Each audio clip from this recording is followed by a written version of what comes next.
मैं सोनी तिवारी आप सभी का अपने YouTube चैनल पे स्वागत करती हूँ, अभिनंदन करती हूँ। और मेरा गाना अच्छा लगे तो शेयर करें, सब्सक्राइब करें। और आज आप लोग को सोहर सुना रही हूँ। 12 दिन के बरहिया बरहियो ना बीतेला हो। 12 दिन के बरहिया बरहियो ना बीतेला हो। ललना खिड़की के राह पियवा झाँके देखत मोहिया लागेला हो। ललना खिड़की के राह पियवा झाँके देखत मोहिया लागेला हो। मचिया बैठल तू सासु सरबे गुने आगर हो। मचिया ही बैठल सासु सरबे गुने आगर हो। सासु धैलना हमरो होरिलवा सैया के मनवा राखब हो। सासु धैलना हमरो होरिलवा सैया के मनवा राखब हो।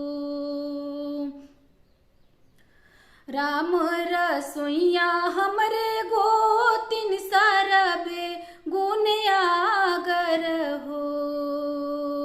राम रसोइया हमरे गोतिन सरबे गुने आगर हो। ये गोतिन धैलना हमरो होरिलवा सैया के मनवा राखब हो। ये गोतिन धैलना हमरो होरिलवा सैया के मनवा राखब हो।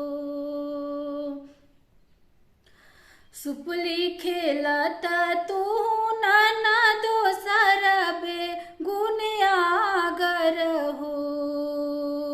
सुपली खेलत तू नाना दोसर बे गुने आगर हो। ननद धैलना अपन भतीजवा भैया के मनवा राखब हो। ए ननद धैलना अपन भतीजवा भैया के मनवा राखब हो। राखब ए भौजी राखब ललना खिलाइब हो।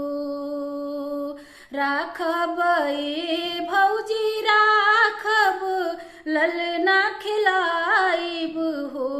भौजी का देबू हमरा के नेग रहसी घर बजाइब हो।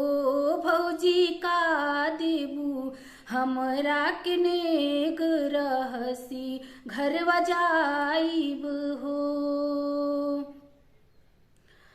तू ही मोरी सखिया साले हर तू ही बहनिया हो। तू ही मोरी सखिया साले हर तू ही बहनिया हो। ये ननद लेलना सगरो गहनवा भैया के मनवा राखब हो।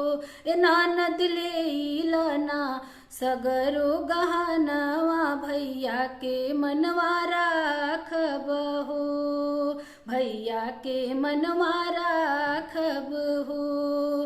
भैया के मनवा राखब हो। Thank you.